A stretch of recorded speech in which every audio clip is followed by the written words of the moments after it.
all for being here today. Thank you all of you there on the streets, those watching the windows up there, over that side. Thank you all so much for being here, and thanks Pete for what he just said. I want to welcome a special friend, a special guest here today. Bill Stevens joined the Labour Party in 1945, the son of a suffragette, campaigning for socialism all his life. Thank you for being here today.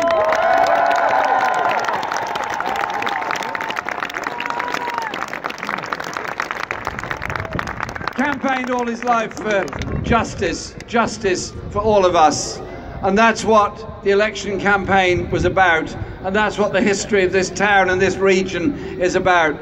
Louise was quite right to talk about the cultural history of Hastings and St Leonard's, the place where Mugsborough was invented, where the ragged trousered philanthropist was written, where the whole idea of the injustice in society could be challenged, and the way in which those underpaid, grossly exploited building workers were actually philanthropists towards the richest within our society. Fast forward to those now working in call centres on 0 hours contracts, those people in insecure work, underpaid, while their employers make grotesque levels of profits at their expense. And so the injustice wasn't then, it was then and it is now in a different form. And that's what we're trying to put forward in the election campaign, and we put forward now. We didn't win the election, and for that I'm deeply sorry. But we did something quite amazing in that campaign. We put on more votes for the Labour Party in the election than at any time since 1945.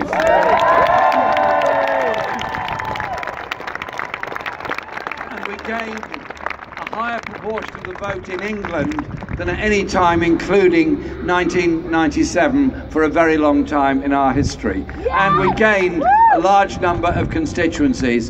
And when we arrived in Parliament, there was one side sitting on the government benches who didn't look a bit happy. And there was a greatly expanded parliamentary Labour Party that looked very happy indeed.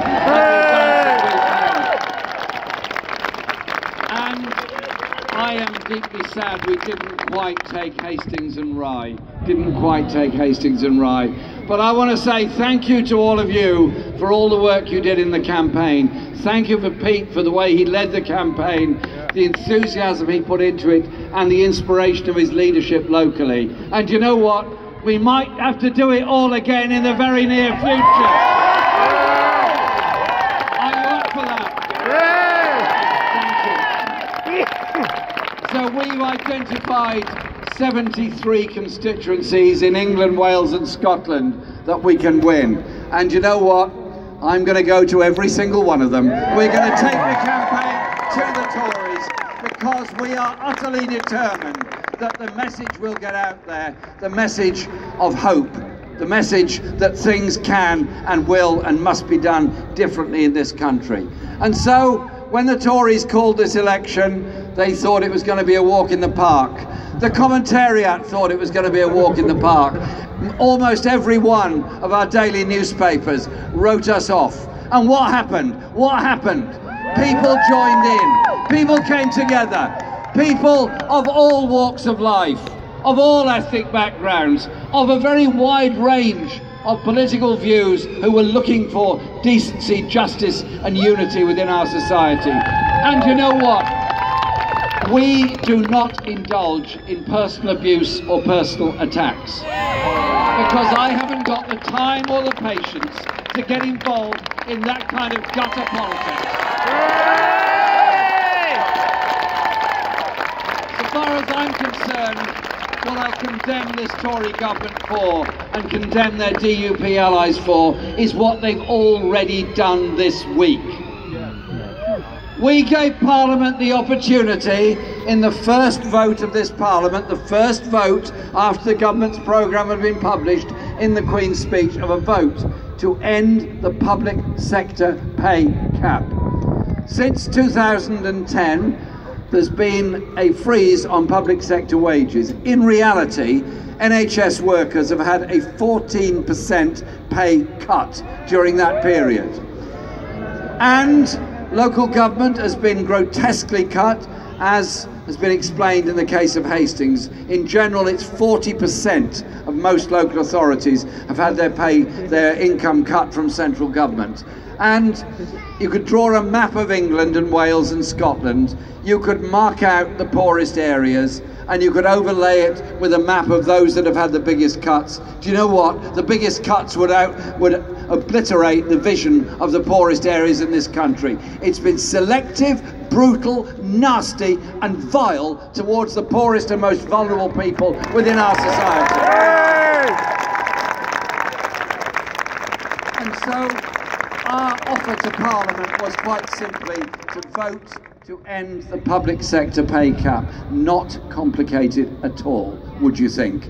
And the same people who can't get on the screens quick enough to praise the emergency services whenever there's a disaster, then voted to freeze their pay for yet another year. Well, I just hope people notice the double standards and the hypocrisy surrounding all of that. And then we had another vote on the Queen's speech, another vote which was essentially setting out a programme of investment, a programme in offering opportunities and hope for people, a programme of investment in education, in health and in housing, all the things that we campaigned for in the general election. And you know what? The DUP, in response to the billions that have been stuffed down their throats in order to get them to vote, voted with the Tory government. I just hope the working class communities in Northern Ireland recognise what is going on.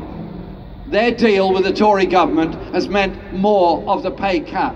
Their deal with the Tory government has meant more poverty in England, Wales and Scotland, and a sort of never land idea there's going to be more and more investment in Northern Ireland. I tell you this, a Labour government won't do shabby deals with anybody. We will put forward our programme, we'll put forward our vision, we'll put forward our principles and invite others to come along and support us in doing that.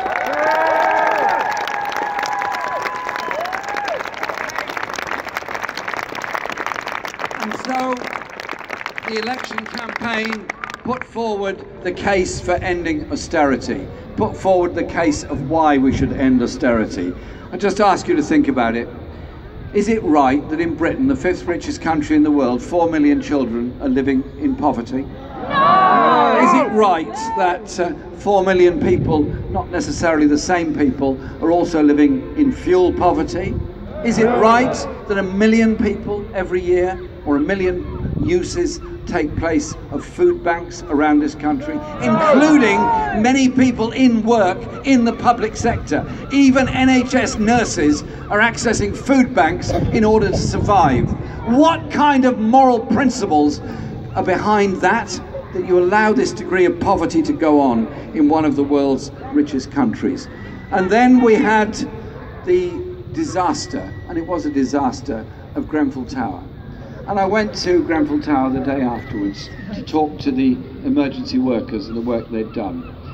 And there's no words you can find really to describe the brilliance and heroism of firefighters, paramedics, police and others that rushed into a burning building, particularly the firefighters, knowing full well they might die as a result of it.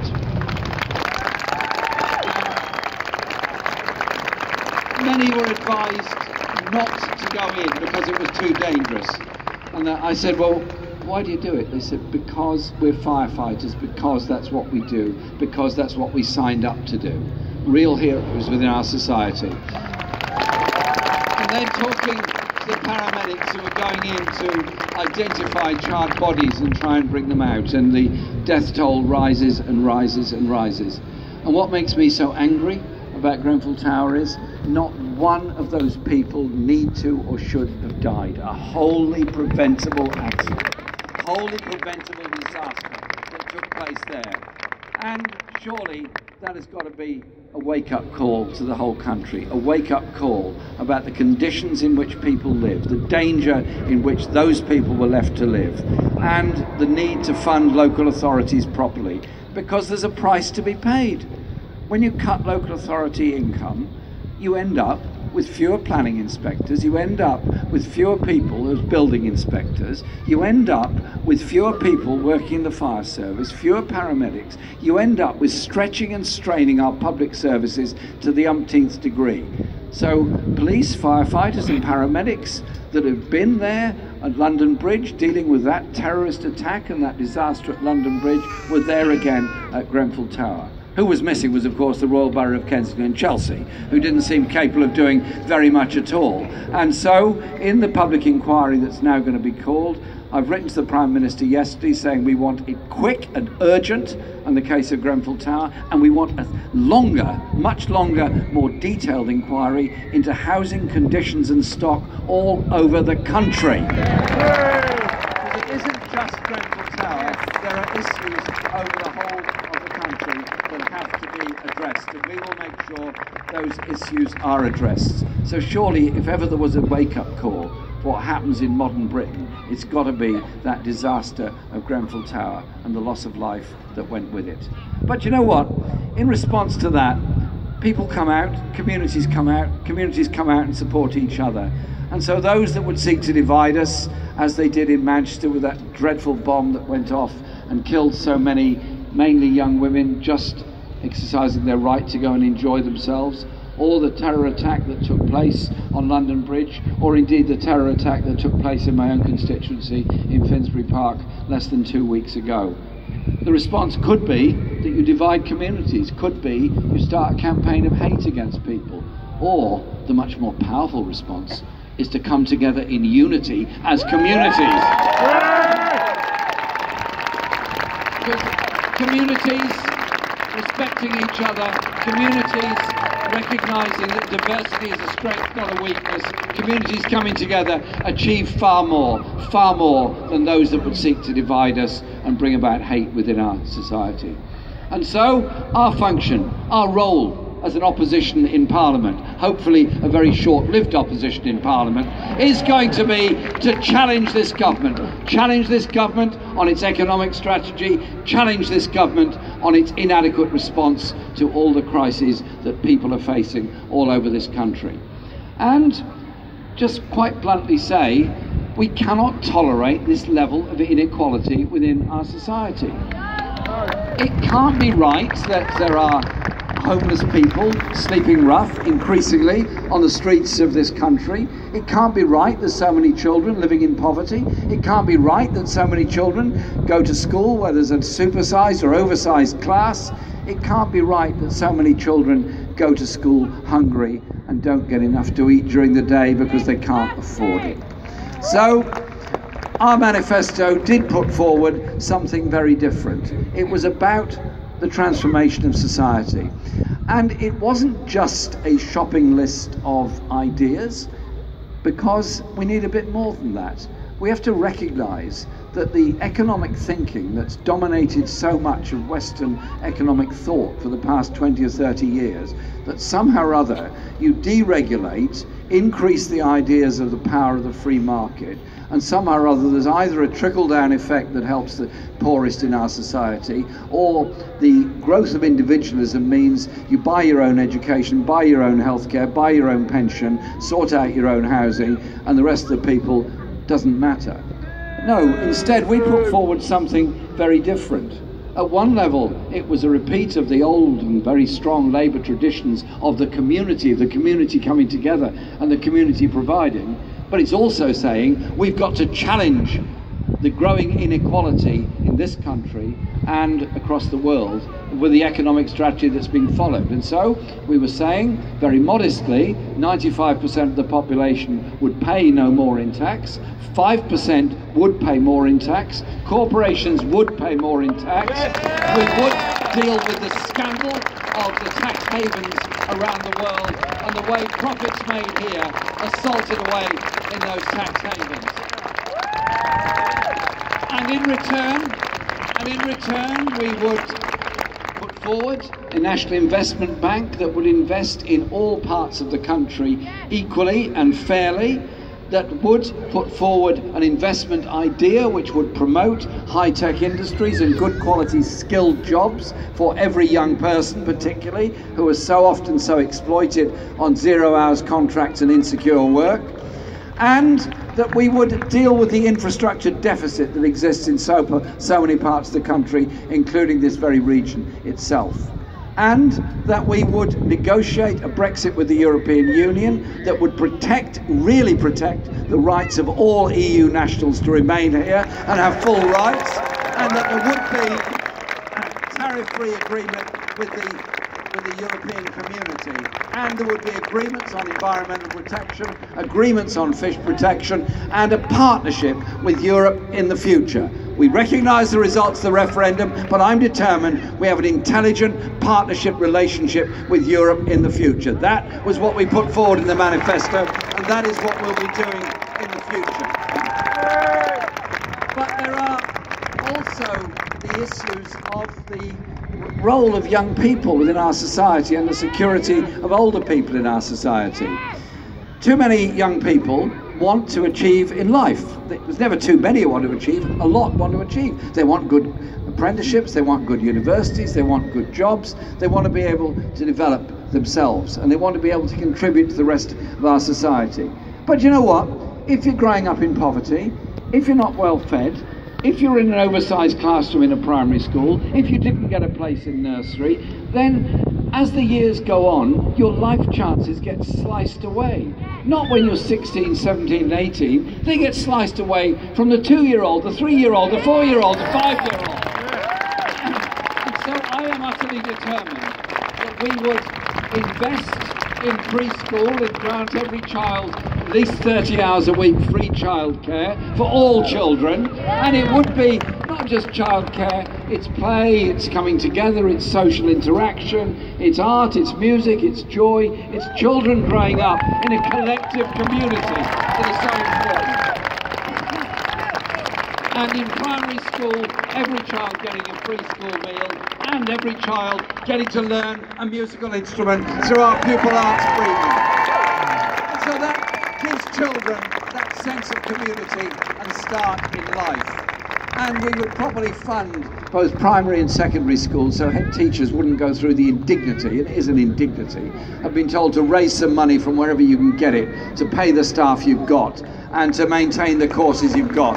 Head teachers should be concentrating on education, not on trying to raise money from somewhere else. But it's after school that the injustice and inequality becomes so bad, because those that go to university are now saddled with debts of £50,000 or £60,000 at the end of the university course. And you know what? The number of working class students applying to university is falling. The number of students dropping out after a year is rising. And the number of people graduating is likely to fall in the future. And that means there's a double loss. There's a loss for every one of those individuals that could have become a great engineer, a doctor, a nurse, a lawyer. Many, many things they could have become are not going to become them because they couldn't countenance the idea of that level of debt. And we all lose out because we haven't got those skilled people working and contributing to our community in the future. And so it is about investment for all. And so I make no apology for putting forward that £11 billion commitment that we would fund university education for all those that get into university. Because it's an investment for the future. It's our support for our communities for the future. And this election campaign, if nothing else, exposed the meanness of the whole attitude and mentality within the Tory party over the question of social care. Listen, the NHS is precious, it's ours, and it's got to be free at the point of use, and it will always be free at the point of use with us.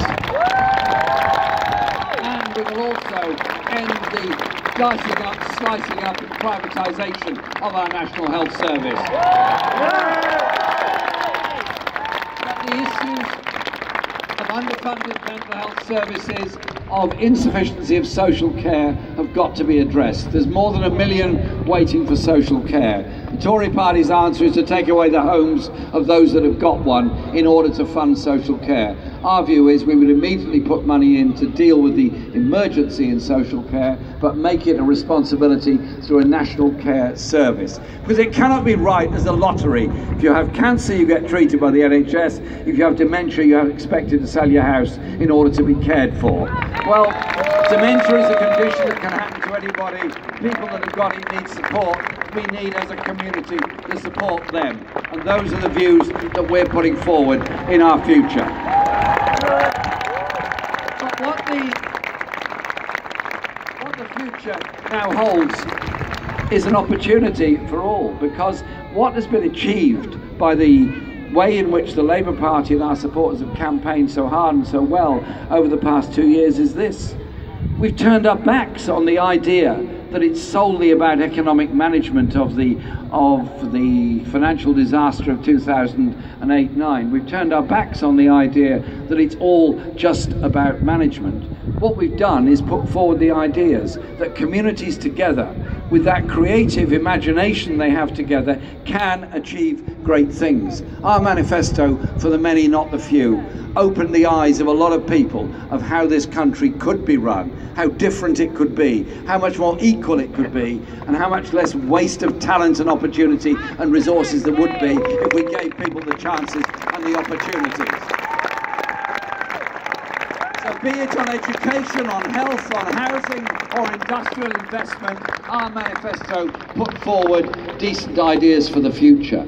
We also put forward a view of the world and a view of our environment. Let's look at the dangers we face in the world, the dangers of environmental destruction, the dangers of huge ungoverned spaces such as in Libya, the product of some of the wars we've been involved in the past, and have a foreign policy and an international strategy that does recognise those dangers, does recognise the appalling lives that so many refugees face, and do something about it by a foreign policy based on peace, justice, democracy and human rights. Obviously, we're very well aware of the need to support our own safety and communities in the face of the attacks that we've put up with, because we don't want any more of that within our society. But we now have a job ahead of us.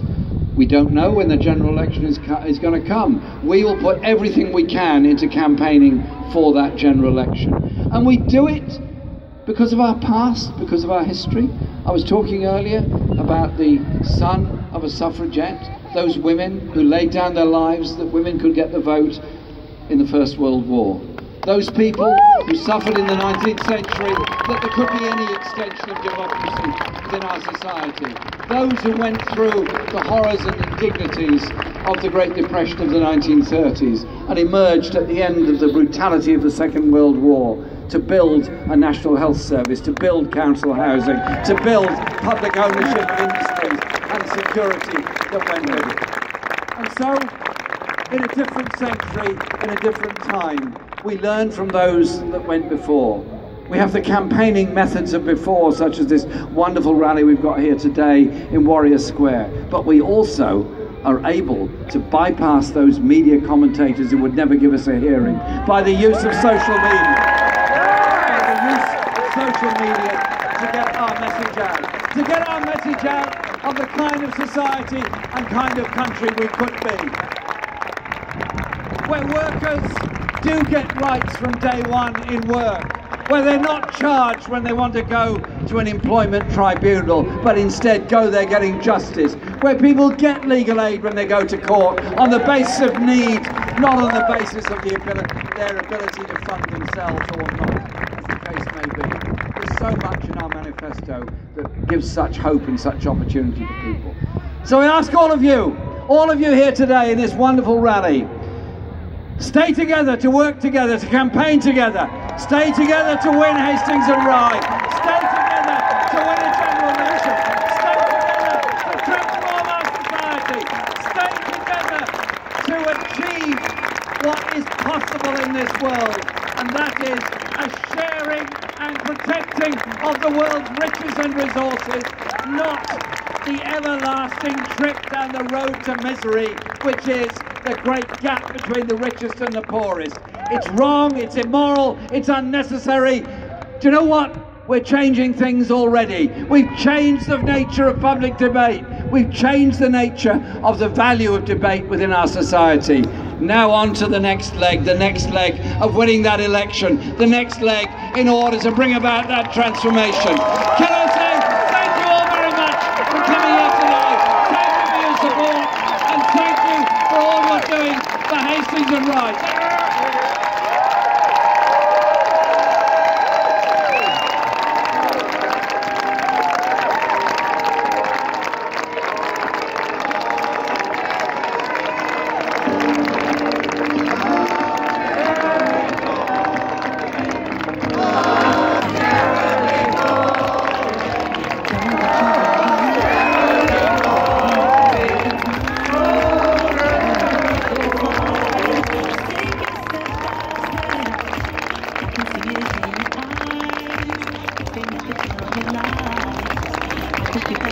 Shade.